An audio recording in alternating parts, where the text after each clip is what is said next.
So figures of speech.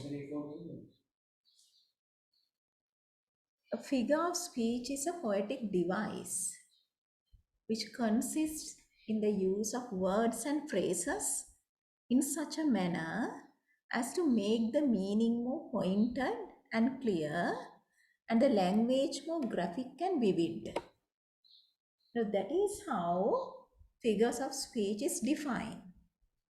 So this is a kind of a poetic device, a figure of speech.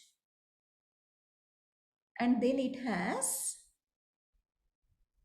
words, phrases, and then they are used in such a way to make the meaning very clear and very strong, and language is quite vivid and with details and evoking mental pictures.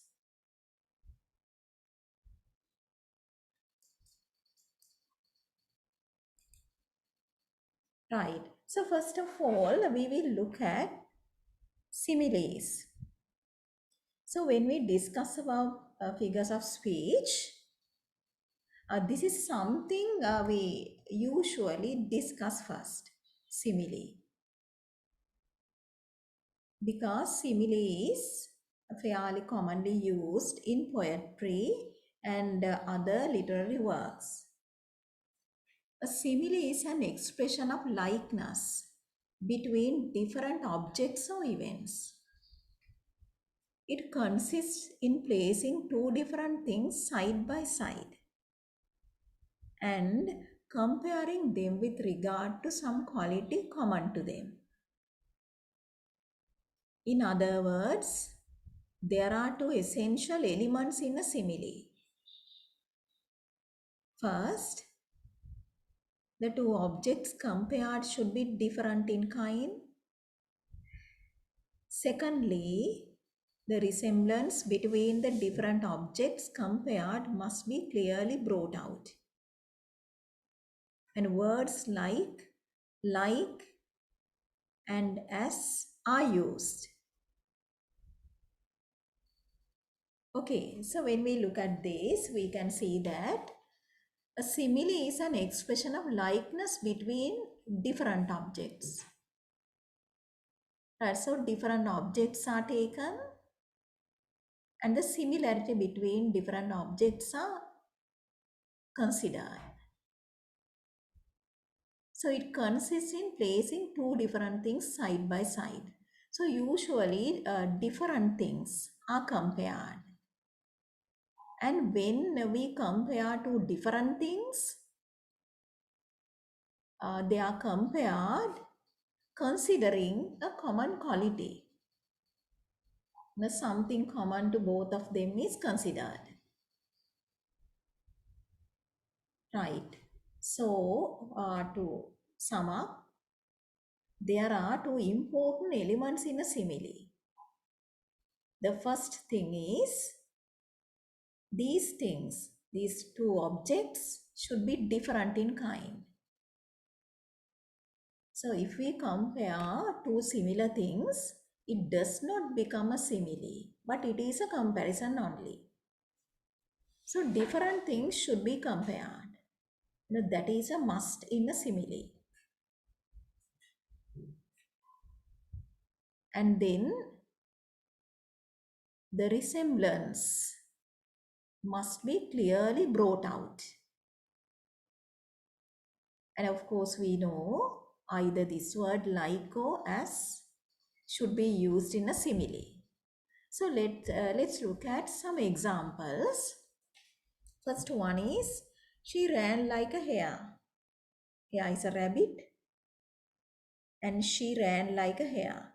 And here we find two different things. She, a human being, hare, an animal. So two different things are compared. And then this word is there, like. And then running is mentioned here. She ran like a hare.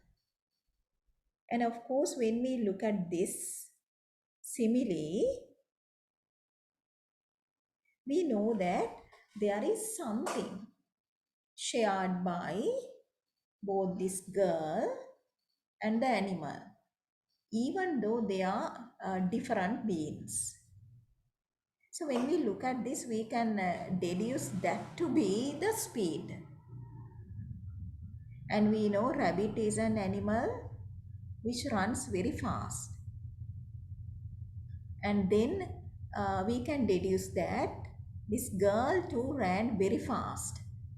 To put that in simple English, she ran fast. So to use a simile, we say she ran like a hare. Now comparing the way she ran with that of a rabbit. Let's look at the next one. He fought like a lion. So again we find two different beings, man and a lion. And we know both of them are different. And then this term is there, like. And then fighting is referred to. He fought like a lion. And of course, we can think that the man and lion should have something in common in fighting. And usually, bravery is something we associate with the lion. So we can deduce that the man too should be very brave. And also you can even say like fearlessness and even courage. Okay, so he fought like a lion. So the general impression we get is that the man fought in the battlefield very bravely. And the third one is, I wandered lonely as a cloud. So this is taken from a very famous poem, I Wandered Lonely as a Cloud by William Wordsworth. And in this expression, we find a comparison between two different things, human being and a cloud. And then wandering lonely. And this term is there as in this comparison. And then there should be a quality common to both of them. The human being and the cloud should share this quality. Okay, right. So this could be like aimlessness, freedom, and then without a set destination, going here and there. Okay, right. So we can get that meaning out of this expression. So I think now this is clear enough.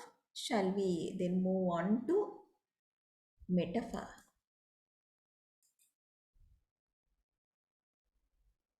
So this is the second literary device we are going to discuss today. A metaphor to springs from a perception.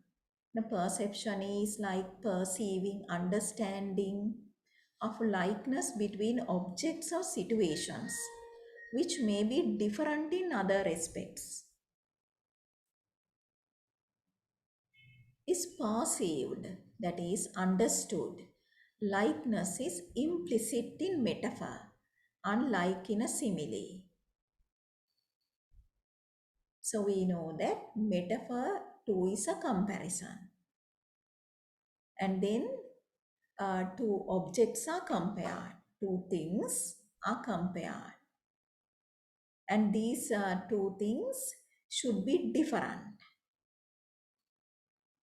And in a simile, and we know we can guess what quality is considered. But in a metaphor, this common quality is somewhat less obvious. or concealed or implicit. Look at this example. He was a lion in the battlefield. So he was a lion in the battlefield. So in this literary device, we say something is another. So man is a lion.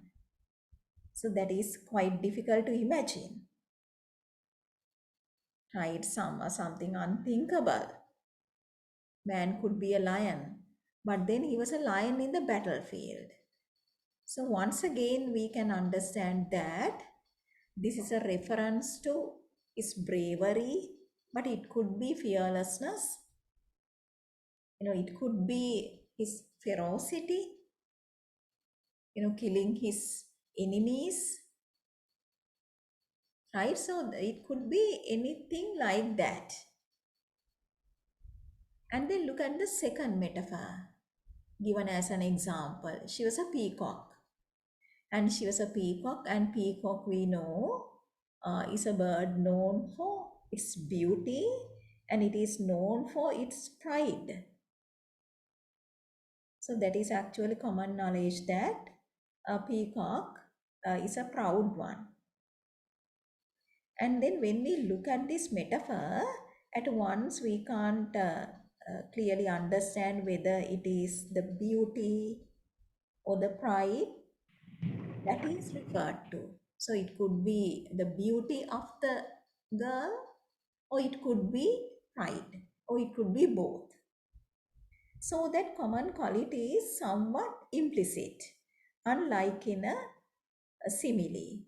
And in a simile, she ran like a hare, and we know that that's connected with running. So we know that that must be speed. Okay, let's move on. Some more examples are there.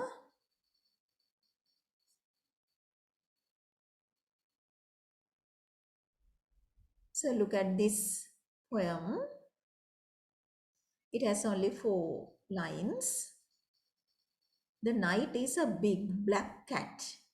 See, this is a metaphor. And we know night is not a cat. But here, night is compared to a big black cat. The night is a big black cat. The moon is a topaz eye. See, the stars are the mice. Mice is a plural of mouse. She hunts at night in the field of the sultry sky. Okay, so there are several metaphors here. So night is compared to a big black cat and moon to a topaz eye, and stars are the mice in the field of sultry sky. Okay. So here you are the apple of my eye, right? That too is a metaphor, right? Apple of my eye. And a mother can say that, say so to her only child. So you are the apple of my eye. That means that you are quite dear to me. I love you very much. So then the mother can say, you are the apple of my eye. That is, you are very precious to me. So simile, we can say like 2 peas in a pod, identical.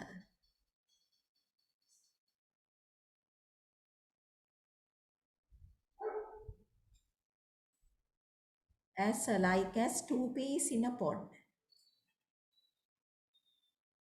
You are skinny as a rail. Skinny as a rail. So that is a simile. And you are a mountain. So it's a metaphor. And you can see that this person is very thin and this one is fat. So the fat one says to the thin person, you are as skinny as a rail. And then he says, you are a mountain.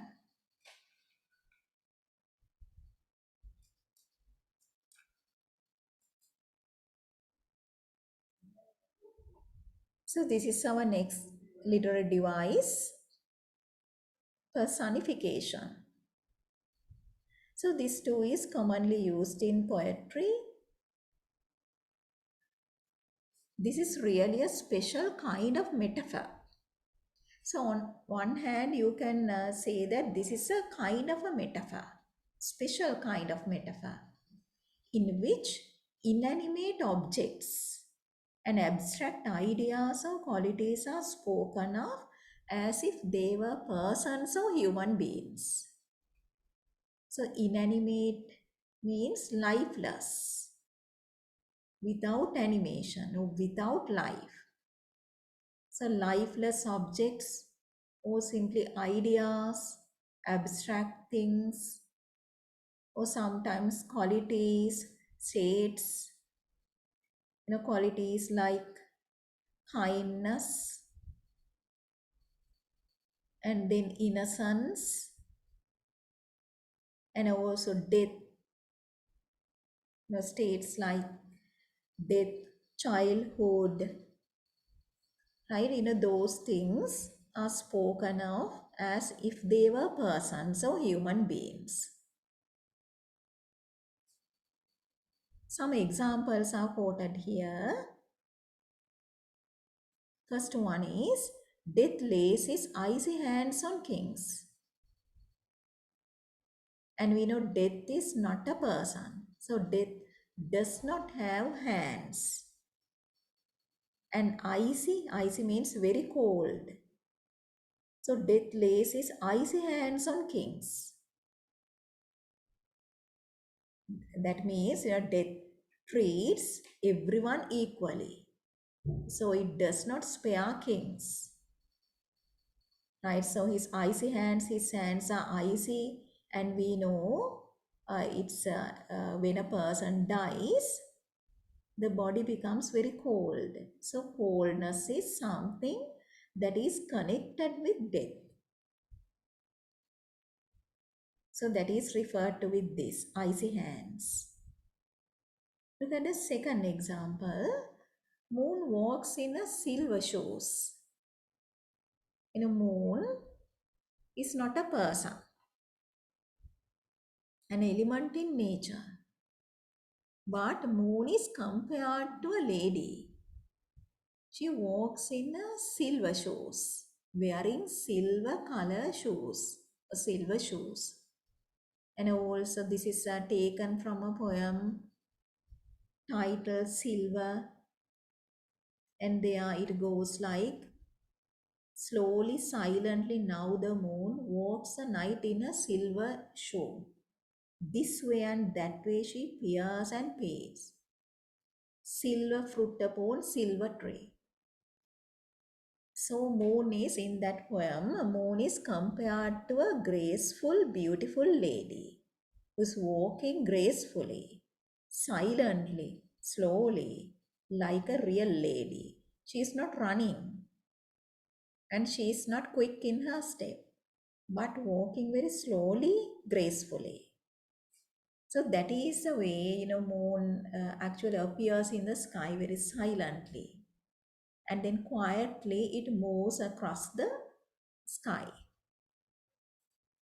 Look at the third example. Lightning does across the sky. And we know lightning, it does not have life. It is lifeless. But dancing across the sky, dancing is a movement which can be done by living beings. Right, like a human being, it dances. So dance across the sky. So the movement of lightning is compared to dancing of a human being. Look at the fourth example. The wind howled in the night. Howling, that is a sound which can be made by sometimes animals like dogs and then wolves howling. This word actually echoes the sound the wind makes. Right? Sound of fast wind howling in the night. So wind is given life or wind is animated. So that is personification. So let's look at these examples also. The leaves dance their way through the lawn. And we know leaves cannot dance, they are lifeless. But their movement is compared to dancing movement. The way they were carried across the lawn by the wind. So look at the next example also. The stars wink at each other in the dark. So stars are winking, and that too can be done by a human being, winking. So the twinkling of stars is compared to winking at each other. And look at the third example also, third picture. One look at the garden and you could tell that the plants are begging for water. So there you can see withered plants. They are withered because they are without water. So one can say that they are begging for water. They are asking for water. Okay. Now I think this is clear enough. So let's move on to the other technique.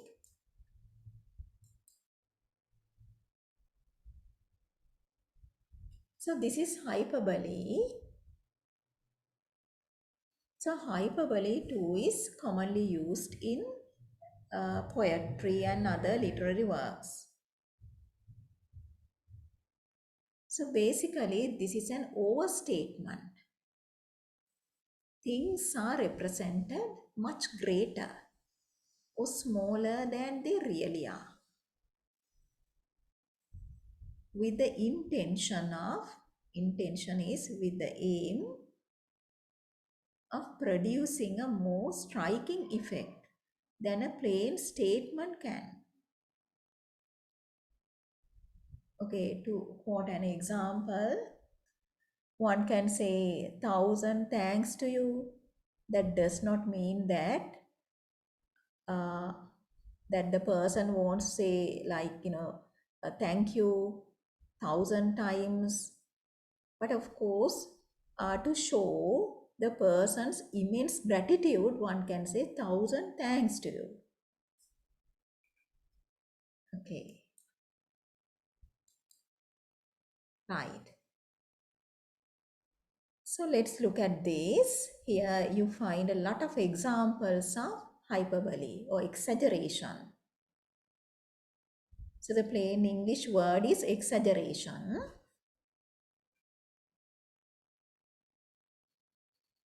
Hyperbole Cafe. Welcome to our restaurant where everything is gigantic. Gigantic is huge. 100 waiters hold one dish. This is impossible, no? 100 waiters hold one dish. So the dish should be very large. Our kitchen can get frantic. Our soup is deeper than the sea. See, another example of exaggeration or hyperbole. Deeper than the sea, that is impossible, no? Fried soup is deeper than the sea. Our noodles stretch a mile. Referring to the length of noodles, stretch a mile, long noodles. Another example of hyperbole. The bread is longer than a train. This too is impossible. But anyway, for effect, the poet says that the bread is longer than a train. It's sure to make you smile. We pile our peace up mountain high. This too is difficult to imagine. A piece, piled up like a mountain, like a very high mountain. One cookie hides a moon, as large as that. So it should be very large. So it can completely hide the moon. So you can see another good example of exaggeration. We pour our iced tea into boats. And the last line is, we hope you'll visit soon. Okay. So here we found many examples of hyperbole or exaggeration. And like 100 waiters holding one dish, and soup being deeper than the sea. Noodles are very long, so they stretch a mile, and bread that is longer than a train. Peas are piled up as high as a mountain, and then large cookies can even hide the moon, and iced tea in boats. Okay.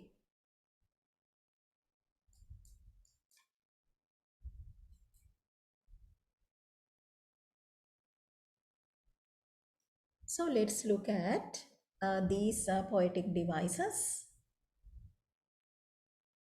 Here we find onomatopoeia, alliteration, assonance.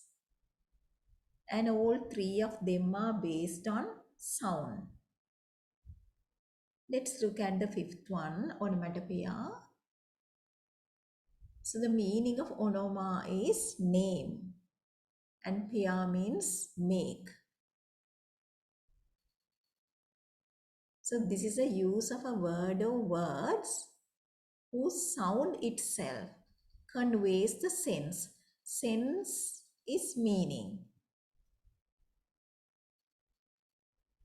So to put it very briefly, sound echoing sense.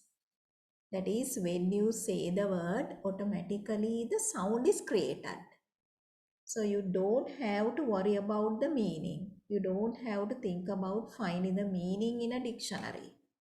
Because when you say the word, the meaning is there. Let's look at these examples and then you will understand.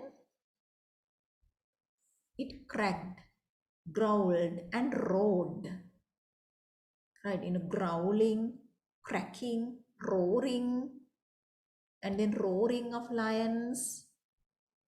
And of course, the meaning of the word is in the word itself, roar.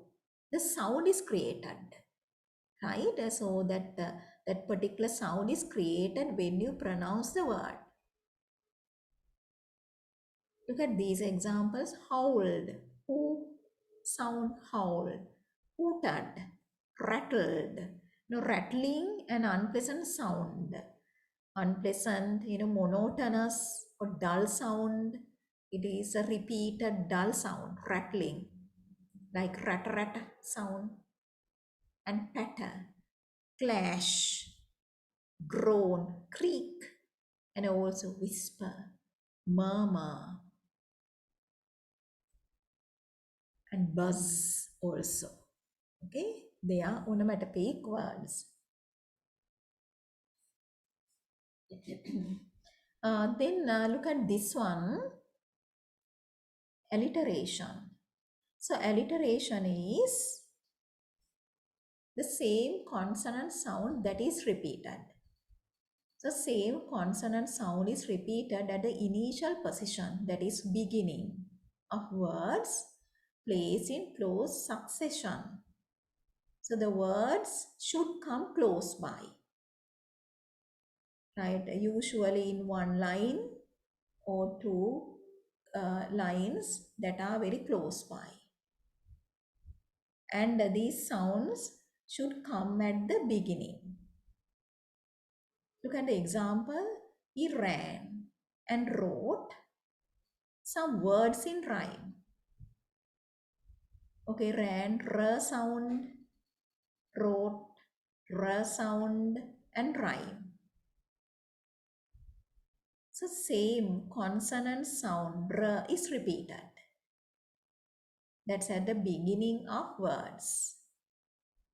So we say alliteration. Look at this example also. The fairest flower fades. And here we find three words, and these three words start with f sound. Fairest, f. Flower, f. Fades, f. So another good example of alliteration.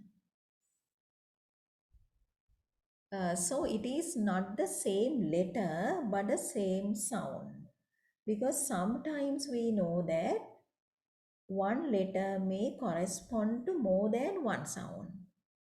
As an example, letter C and ka. When we say ka sound is there at the beginning. And when we say certify, sa sound is there. So the letter is the same, but the sounds are different. So ka and certify are not examples of alliteration, because even though the same letter is there, the same sound is not repeated. So in alliteration, we are looking for the same consonant sound.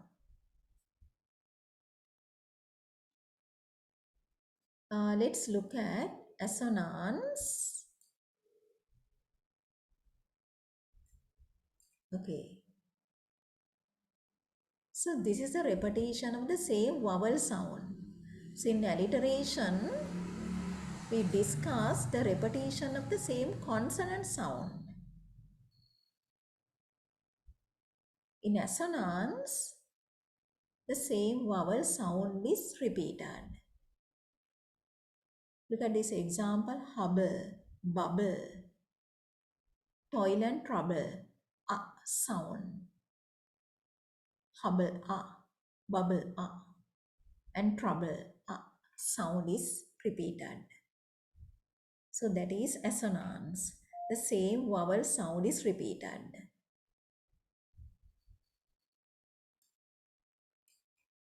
So I think this is clear enough now. Shall we then look at the next poetic device?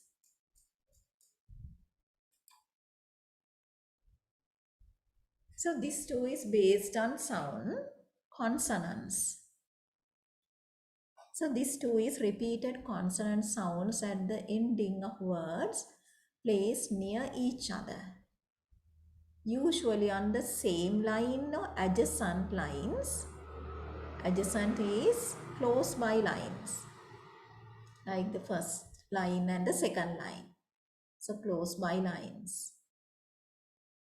This produces a pleasing kind of near rhyme. Not the same rhyme, but near rhyme is there. Two examples are mentioned here. Boats past. The similar sound. Whole soul. Once again, similar. It's not cool and another old sound, but whole soul. Right? That is, near rhyming is there. Not the exact rhyming, but near rhyming is there.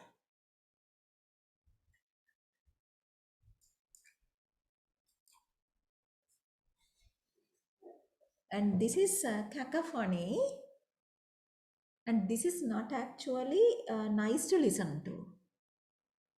So this is a discordant series of harsh sounds, unpleasant sounds, and then they help to convey disorder. This is often furthered by the combined effect of the meaning and the difficulty of pronunciation. Some tongue twisters are there. Example is taken from Play a Piano by Joan Updike.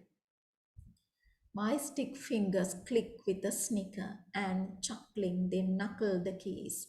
Light-footed my steel feelers flicker and pluck from these keys. These keys melodies. Okay, right? So you can see that these are somewhat unpleasant sounds, harsh sounds, not harmonious sounds. And there we don't find a pleasing effect of rhyming.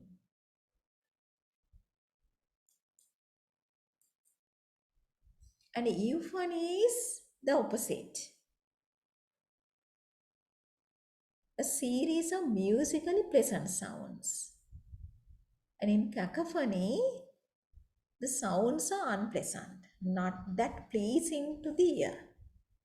But in euphony, uh, pleasant sounds are incorporated, conveying a sense of harmony and beauty to the language.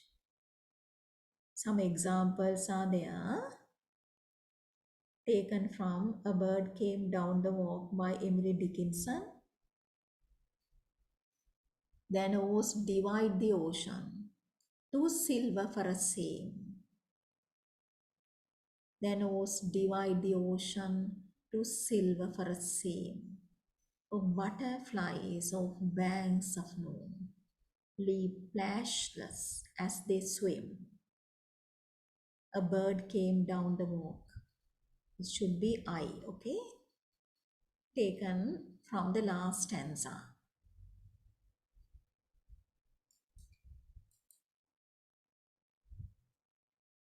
And next one is symbolism. And this is actually something you have come across in day-to-day life as well. And this is something that stands for some other thing. A symbol is something that stands for another thing. Example, the first example is red in traffic lights, giving us the idea that danger.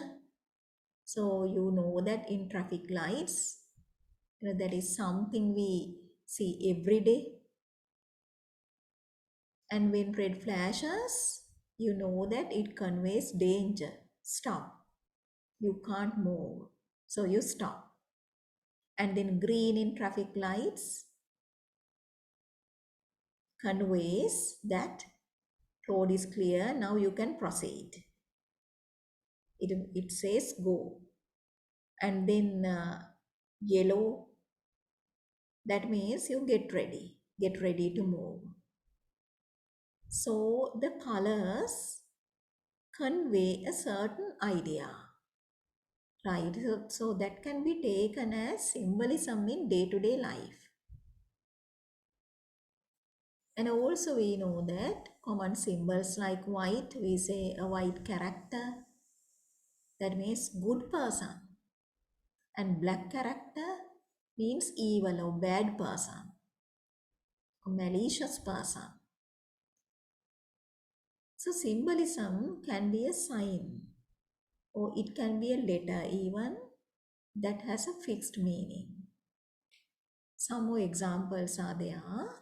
Rose represents beauty or love. So she's like a rose. So the girl may be very beautiful. And then giving a red rose means offering love. So red rose is a symbol of love. And soaring bird is symbolic of freedom. And usually birds are considered symbols of freedom. Okay, so some common symbols like heart for love, rose also, red rose especially for love. And dove, white dove, stands for peace. And skull is indicative of death.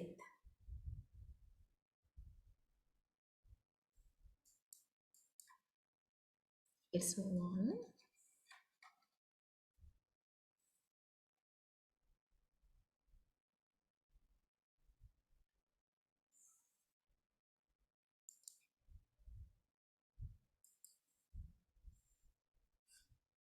Right. So next we will discuss some literary devices based on contrast. And the first one based on contrast I'm going to discuss is oxymoron. An oxymoron is a literary technique. It's the association of bringing together of two words or phrases, two words or two phrases having opposite meanings. So usually two words or two phrases are taken, and these two words or two phrases have opposite meanings or contrasting meanings. And look at this first example, working vacation. And if it is a vacation, then you can't work. You are not working. But a working vacation, the opposite meaning. One contradicts the other. And then open secret. And if it is open, then it is not a secret. If it is a secret, then it should be very close, not open. Right? That too is another example of oxymoron. And jumbo shrimp, a shrimp we know very small. Jumbo means big. Right? So how can you use these opposite terms together? Jumbo shrimp. Okay? And big baby. Sometimes we use this. Big baby. And if the child is a baby, if a certain person is considered a baby, then that person can't be big. Right? So baby is the opposite of big. But these two phrases are taken together. And cold fire. And we know fire is not cold, it's hot. Cold fire, oxymoron. Icy hot in a similar expression. Another example of oxymoron. And deafening silence. And silence is not deafening, no? We say deafening sound, then it is okay. But deafening silence, right? So yet another example of oxymoron. So proud to be humble, right? So humble person is never proud. So opposite words are taken together.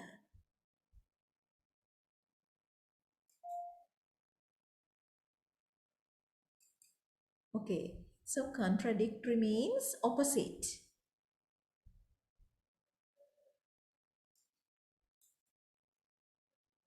Look at this. This painting is pretty ugly. Right, so this is pretty ugly. If it is ugly, then it is not pretty, but pretty ugly. And then stop. The sign says stop, but keep moving. Right, so keep moving. So opposites are there. And then Dry Creek Water Park. Dry Creek Water Park. So in this name, we find contradiction. And creek, waterway, right? So Dry Creek Water Park. So that is impossible, right? If it is dry, then there is no water. Okay, right. So there we find opposite words are brought together for effect. I think this is clear enough.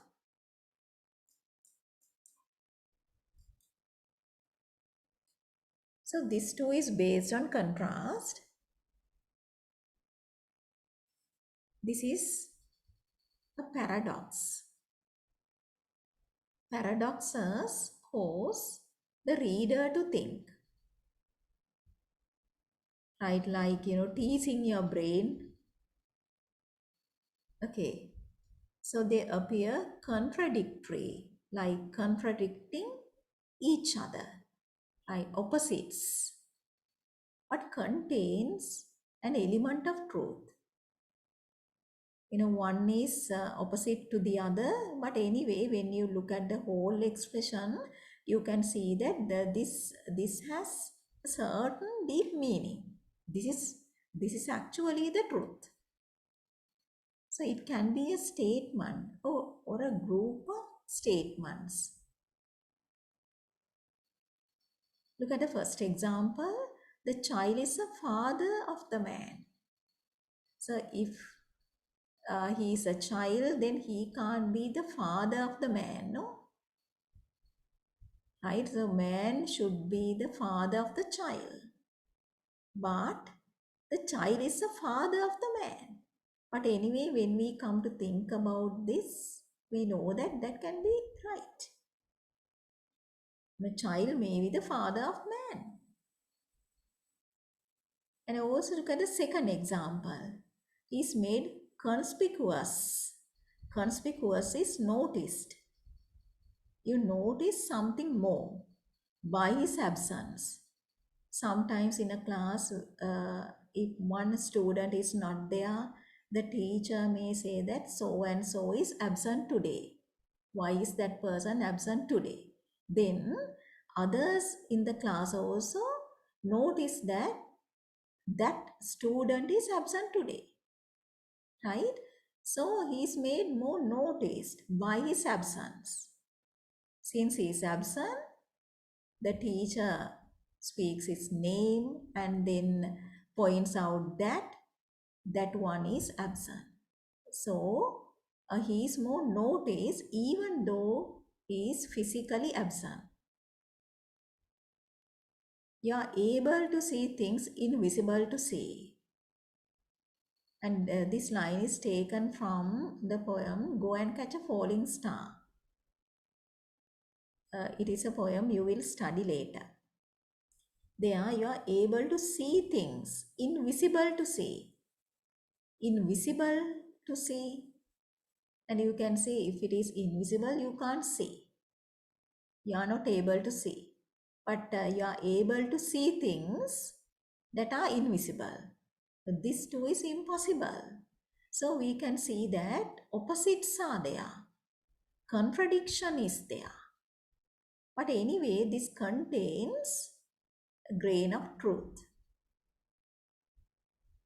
Okay, look at this. We learn from history that we do not learn from history. Right. So that too is actually a very witty saying.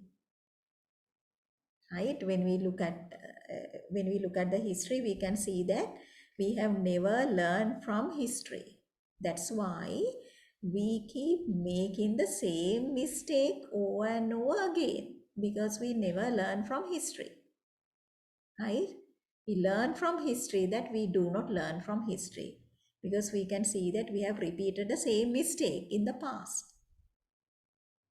Okay, I hope this is clear enough.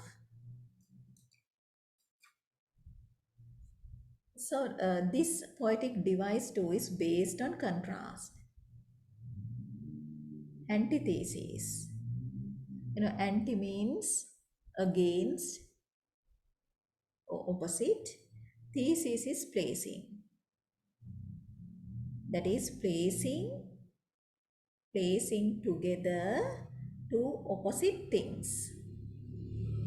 This is a figure of speech in which one word or idea is set against another with the object of heightening the effect of what is said by contrast.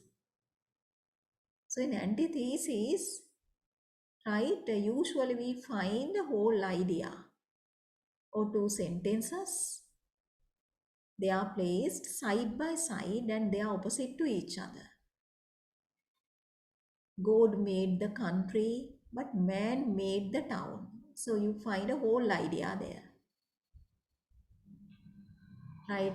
So opposites are there: God, man, opposites, and then country, town.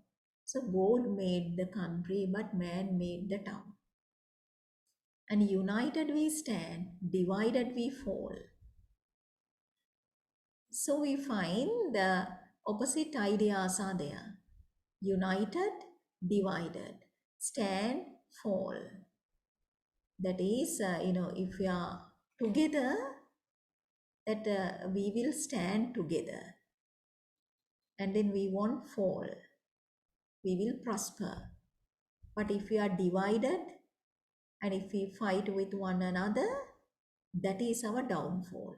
We fall down. Speech is silver, silence is they are gold. Okay, L should be there. Silence is gold. Their speech, silence, opposites, silver, and this one is gold. Man proposes, God disposes, right? Once again, opposites, proposing, disposing. Love is an ideal thing, marriage a real thing. Okay, so ideal, right? That is a perfect thing, but marriage a real thing. That is, it's not perfect and it is reality. It has its imperfections, it has its shortcomings. That's one small step for a man, one giant leap for humankind.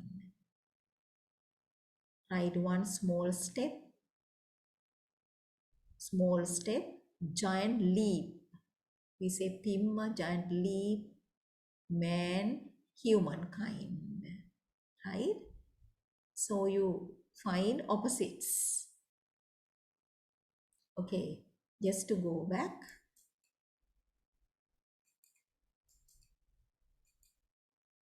And then oxymoron, right?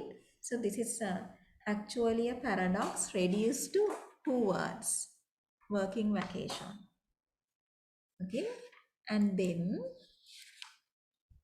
paradox, right? And there we find a sentence, usually a sentence or a clause or a phrase longer than an oxymoron.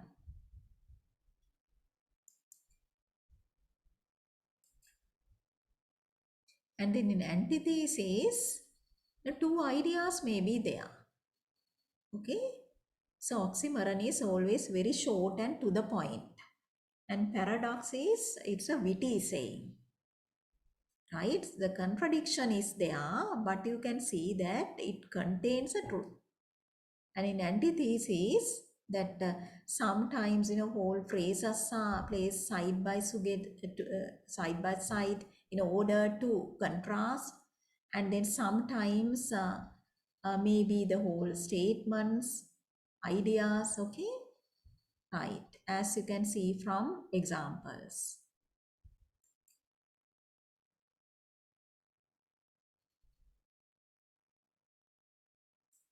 Okay, then this one is irony. So when we look at irony,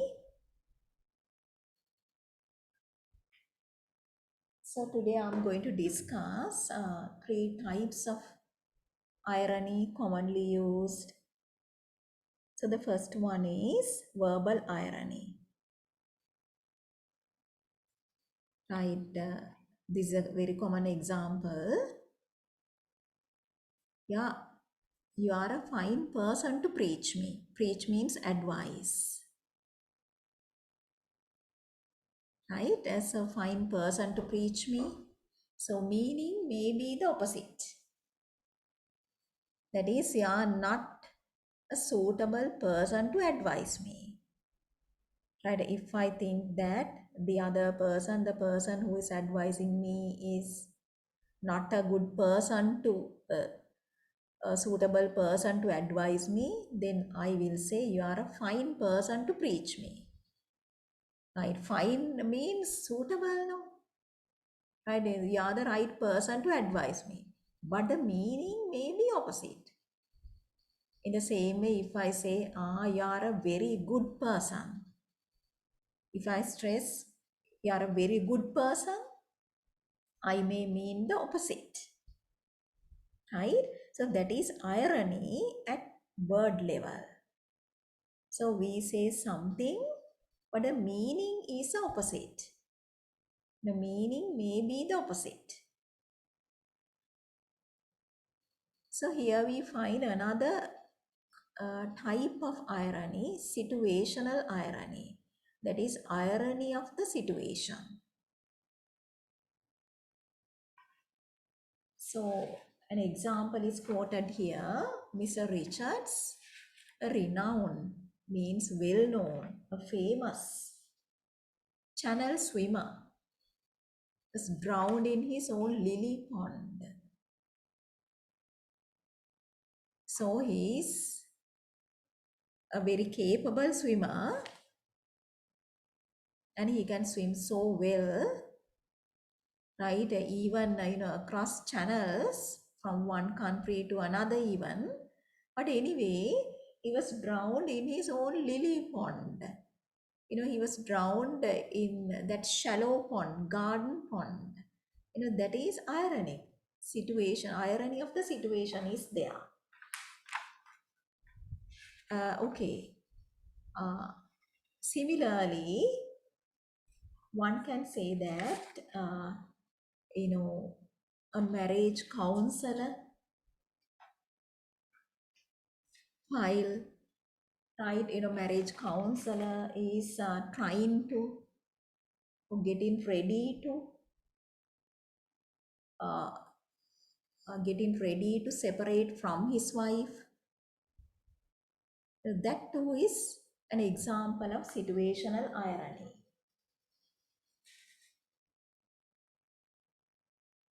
Okay.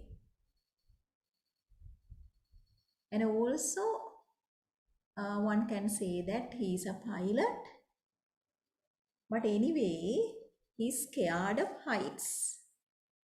That too is impossible, no? Irony is there, situational irony. A pilot with a fear for heights. And also, cook is very hungry. There too we find situational irony because we know that cook is always in the kitchen with food and he is preparing food.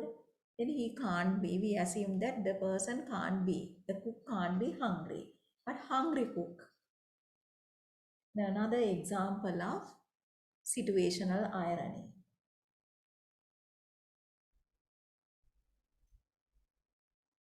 Okay, let's look at this dramatic irony. So it's the introduction of actions and situations or use of words which have an inner meaning for the audience. So sometimes actions may be there or situations or words and they have a particular special meaning for the spectator or audience, usually in dramas, okay? This may not be understood by other characters on the stage. So in short, audience knows more than some characters. That will evoke dramatic irony. As an example, let's say there are three characters, three friends, and two friends are secretly plotting to poison the third friend. And the third friend does not know it. And when they meet, when three of them meet, and then they talk in a very friendly manner, but the audience knows that the first two are trying to kill the third one, but the third friend does not know it. So that situation evokes dramatic irony.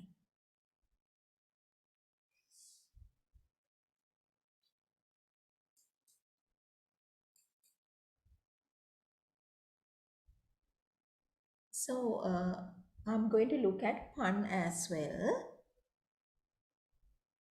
When we use the same word in two or more sentences, in order to make people laugh, we employ the figure of speech called pun. Right, same word is used in sometimes in two or more sentences. Sometimes, similar sounding words may be used.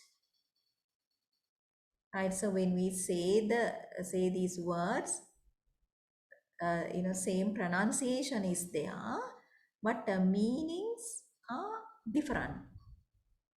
So that too is known as pun. Look at this example. An ambassador is a gentleman who lies abroad for the good of his country. So ambassador, we know he's a gentleman, he's a person who represents his country in another country. So according to this, ambassador is a gentleman who lies abroad. Lies, one meaning of lying is who stays abroad. He stays abroad in another country. So it's one meaning. Another meaning of lies is telling lies. You say something that is not truth. Who lies abroad? Of course, we know that ambassador has to lie a lot.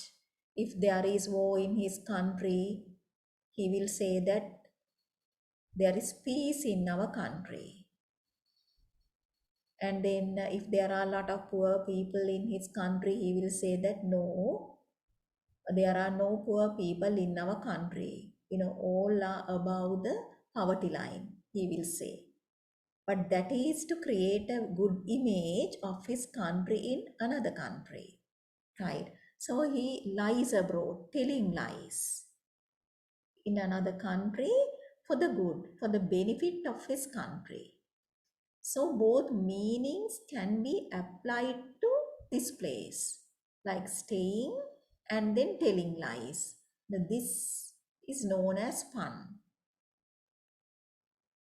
And look at this example. Is life worth living? It depends upon the liver. Liver, right? So an important organ in the body, liver. And then the person who lives. Both meanings can be used here. Yet another example is there. No matter how much you push the envelope, it will still be stationary. Stationary, and there is another word, stationary, N-A-R-Y, that means not moving, unmoving, or fixed to one place. If we say stationary vehicle, we mean that the vehicle is not moving and it is parked in one place. Then we say stationary vehicle. Okay, spellings is N-A-R-Y. But this stationary N-E-R-Y is writing material. Right? How much you push it, it will still be stationary. So this word can be confused with this one. Right? So you can push the envelope, but still it will be writing material. Okay? Right? So once again, playing with the meaning. So you wonder if you push something, it will be moving. But it's this meaning, writing material, right? You can't change it. To quote another example, uh, yes, reading while sunbathing makes you well read. Reading while sunbathing makes you well read. That is, you read while sunbathing, and we know sunbathing can make you red or like brown in complexion, tan in complexion, right? But red means, reading can make you well read, right? If you read a lot, you are known as a well read person because you know the things. So once again, in that expression, uh, the speaker is playing with the meaning, right? Red, and we know red for color and red for the past tense of read. I get a message. Sure. Right. To quote another example, a pessimist's blood type, a pessimist's blood type is always B negative. And we know pessimist is a person who always thinks about negative ideas, so he always has negative ideas. So one can say that a pessimist's blood type, the blood group, is always B negative, right? Always B negative. Okay. To quote another example, dreamers often lie. And we know to dream, dreamers usually lie in bed, no? Right? And also they can lie about dreams. They can tell lies. They can say something that is not true about their dreams. So dreamers often lie, telling lies and then lying in bed. So both can be applied to this expression. Okay, I think now it is clear enough. So when we come across this technique, we'll be looking at that again.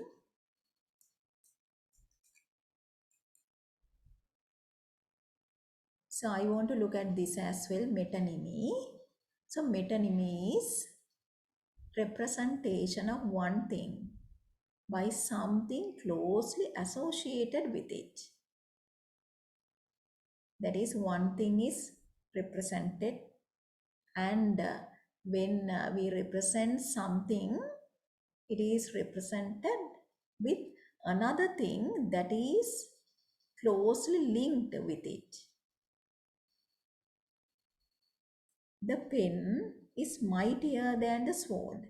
The pen is something, an instrument used by writers or authors. So pen is used instead of the writer. So pen is mightier. Mightier means more powerful than the sword. And sword is usually used by a soldier. Right. This is to say that a writer is always more powerful than the soldier.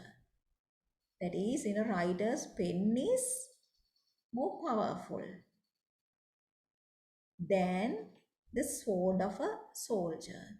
And we know that this is actually true because using a pen, that means by writing something, the writer can create an image of a certain person. That is, a writer can create the image of a politician, let's say, or using the same pen, he can send that politician home, right? So he can actually criticize that person, and the whole country and people will turn against that politician. So he will have to go home in the next election if the writers are criticizing a certain politician. So one can say the pen is more powerful than the sword. So church is connected with religion or Christianity, right? So when we mention the church, we know that we are referring to the religion, Christianity. The bench, that is a seat, that the bench stands for judges. And also from cradle to grave, from cradle to grave, cradle is, right? That's we say totilla, where you put very small babies. So that stands for birth. And grave stands for death. So cradle is used to refer to birth and grave is used to refer to death. So in other words, from birth to death, if one say from cradle to grave, meaning is from birth to death. So the technique here is metonymy. Okay, that is one thing is uh, mentioned, but then some other thing closely connected with that is referred to.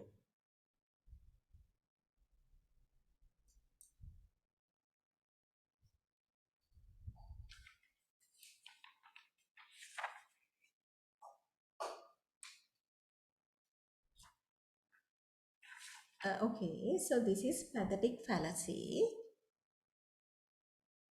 So this is something we discussed in Fisherman Mourned by His Wife. So this is not new to you. This is a figure of human speech in which human emotions are given to lifeless objects and abstract ideas. It is a special kind of personification in which the inanimate, the lifeless, and the abstract are made to partake human emotions.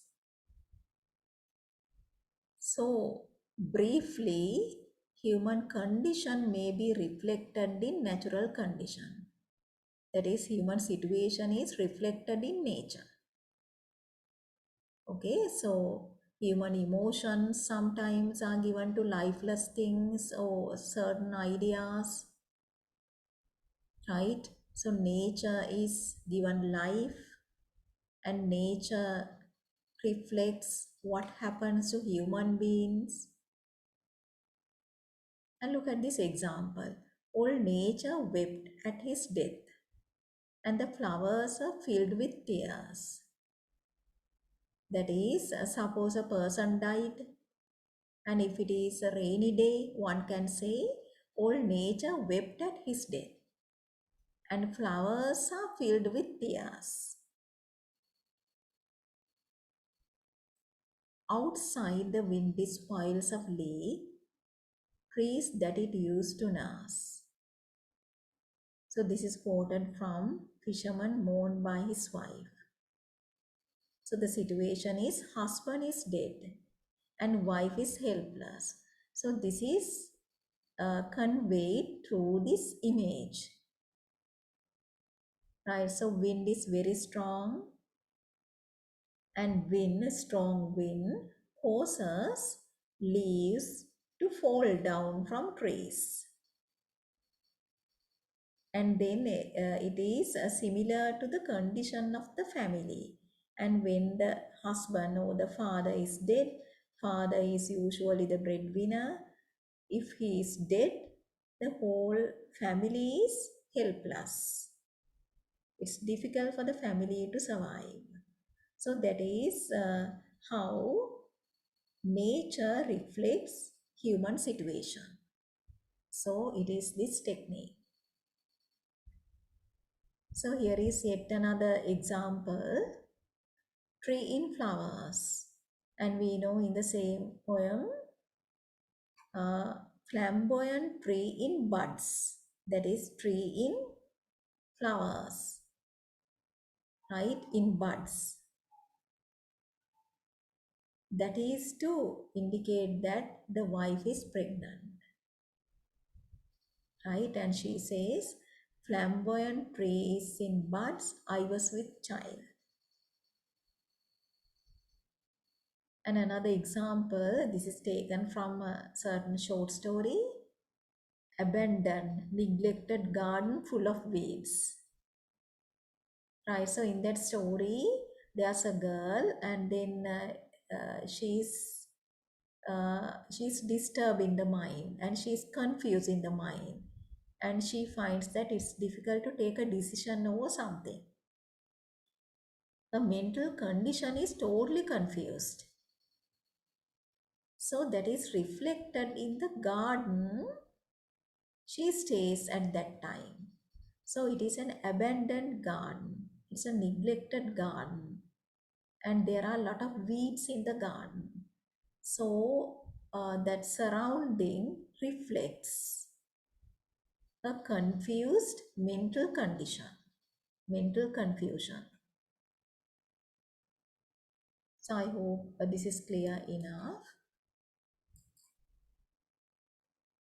Okay,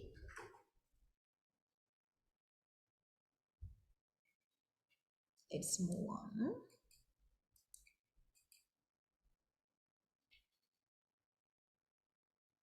So let's look at this. So talking about poems, so we looked at a lot of poetic devices, right?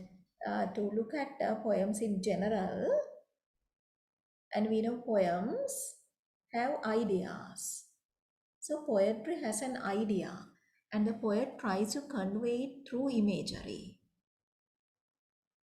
right? So in poems or any other literary work, we find ideas, and the writer wants to convey those ideas to the readers. And the writers convey their ideas mainly through imagery. Images are mental pictures. They are the pictures that come into our mind when we read something.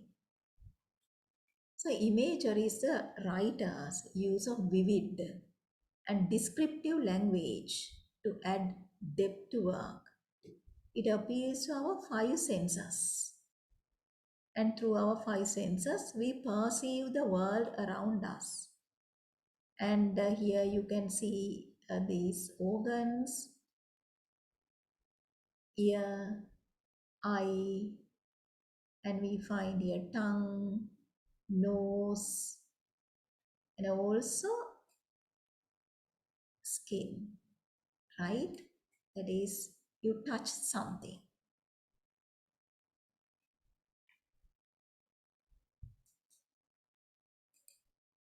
right? So I hope this is clear enough. These are the basic types of images, right? Auditory, and then this is connected with hearing, right? With something we hear. So auditory images describe what we hear. As an example, songs, music, noises, silence even, right? And if you find words like sound words like rattling, screeching, groaning, roar, sound words, right? And they evoke auditory images. Okay, so if sound words are there, we know that that type of auditory imagery is evoked in our mind. And then visual, right, connected with something we can see, and this is connected with something we can hear,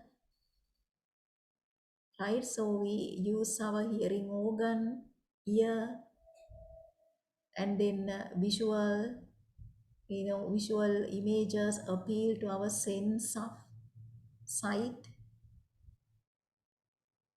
So describing what we can see, such as colors, and then shapes, sizes, and even patterns, whether something is big or small. Those details are the things we can see, right? Appeal these descriptions or these terms appeal to our sense of sight. So we call them visual imagery. And then this is a nose, right? Connected with smell. Now, what appeals our sense of smell are known as olfactory images. So describes what we smell. The word is smell. SMELL. So as an example, if in a poem, if you find words like uh, sweet fragrance of roses, a fragrance of jasmine, then olfactory imagery is evoked. Or someone can say stench of garbage, right? In bad odors. Once again, olfactory imagery, something we can smell. And then gustatory, you see mouth is there and it is connected with taste. So this type of imagery describes what we taste. Taste words like bitter, we say sweet as honey, sweet as sugar, and bitter as gold or bitter as gold, and sour, right? So they are the words that appeal to our sense of taste. We can say salty or acidic. Okay. And then tactile, right? That is something we feel through our skin. We touch and feel. So this type of image describes what we touch or feel, like texture. If we say something is very soft, silky, velvety, or rough, or thorny, then tactile imagery is evoked.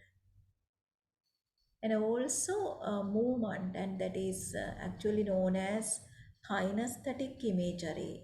If something is connected with a sense of movement, right? Okay, but once again, by touching also we can feel the movement. And then temperature, the words that suggest about the temperature, like cold, icy, hot, warm, they too evoke tactile imagery. Okay, so these are the 5 basic types of imagery. Once again, visual imagery, that is what appeals our sense of sight. In other words, what we can see. Right? The words which describe what we see. And then olfactory imagery, and those images appeal to our sense of smell. That is what we smell, like fragrances or bad smells, right? Evoke olfactory imagery.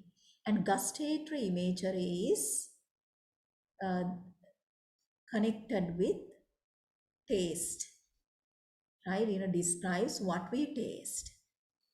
appeals our sense of taste, like bitter, sweet,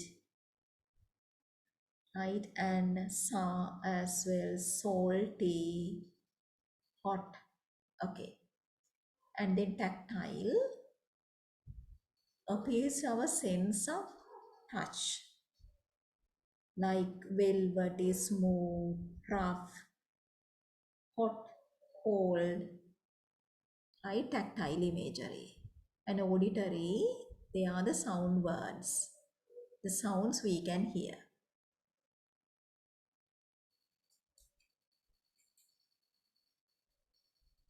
Shall we look at this as well? So, poetic genres, those are the kinds of poems. So, we study ballads. Ballads are narrative poems, and they are usually passed down orally, because usually ballads are not written down, but later they are written down. But at first they were not written down, so they passed down orally, that is by the word of mouth through generations, that is from grandfather to father, from father to son, like that. Okay, so narrative poems, and these poems tell stories. There's a story in a ballad, and also ballads are usually about basic human emotions like anger, revenge, love, hate. Okay, and they are folk songs as well, right? And usually ballads are composed by the common man for the pleasure of the common man. Therefore, in ballads we find ordinary spoken word, spoken language is used, colloquial expressions, right? Simplicity of language can be seen in ballads. And then another uh, type of poems is sonnet. Sonnet form too is fairly common, and sonnet is a lyric poem. That is, a musicality is there, and there are 14 lines in a sonnet. And then ode, right? So in our syllabus we have sonnets, and then we have an ode as well, ode to a nightingale. And the ode is usually a long poem, a serious poem, a formal one, addressed to a person or thing, and it is usually elevated in tone, serious in tone, right? So this is not as simple as a ballad, but uh, in an ode we find allusions, right? Poetic expressions, and formal language is used in an ode. And then lyric poems too are there, and a definition of a lyric is there briefly, right? So lyric poem is a brief, it's a short poem, and it is melodic, that means it is musical, nice to listen to, an imaginative poem, and it is subjective as well, because usually this is written in the first person point of view, right? This is quite personal. So once again, lyric poem is a brief poem, a melodic or musical one, an imaginative one. So imagination should be there, melody, that is musicality, should be there, and it's a subjective one and a brief one as well, right? Being subjective, in a lyric we find emotions, right? So emotion should be there, melody should be there, imagination should be there in a lyric. So epic, and also we learn about epic poems. And in your syllabus, you find an extract from a mock epic. Mock epic is, that is a poem imitating an epic poem. Okay, that is humorously imitating. Okay, we call it mock epic. That's an extract from The Rape of the Lock. So epic poem is a long poem. Sometimes there are more than 1,000 lines in an epic poem. It's like a small book. Usually narrating the deeds. Deeds are the actions and adventures of a legendary figure, right? That is, adventures of a hero. And this is a serious poem, right? So heroic deeds are mentioned in an epic. And then elegy, and this is a kind of poem we did. And we completed Fisherman Mourned by His Wife. So that's an elegy. And this is a poem of serious reflection, a lament for the dead. And then free verse. In a free verse, we don't find a regular rhyming effect. No regular rhythm or no regular rhyme. And also there is no definite stanza form. I think you can remember An Unknown Girl, one example, and there is another one, Cathedral Builders, another example of free verse. And then blank verse is an unrhymed iambic pentameter lines. Okay, so iambic pentameter. So there you can count 10 syllables.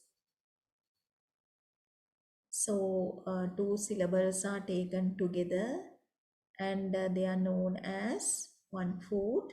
So in pentameter lines, you can find 5 feet, or if you count syllables or sound units, you can count 10. Okay, so the first syllable is unstressed, second one is stressed. So like that, you can find 5 units like that. So this is not rhymed. Unrhymed iambic pentameter lines are found in blank verse. In Shakespearean dramas, you find blank verse.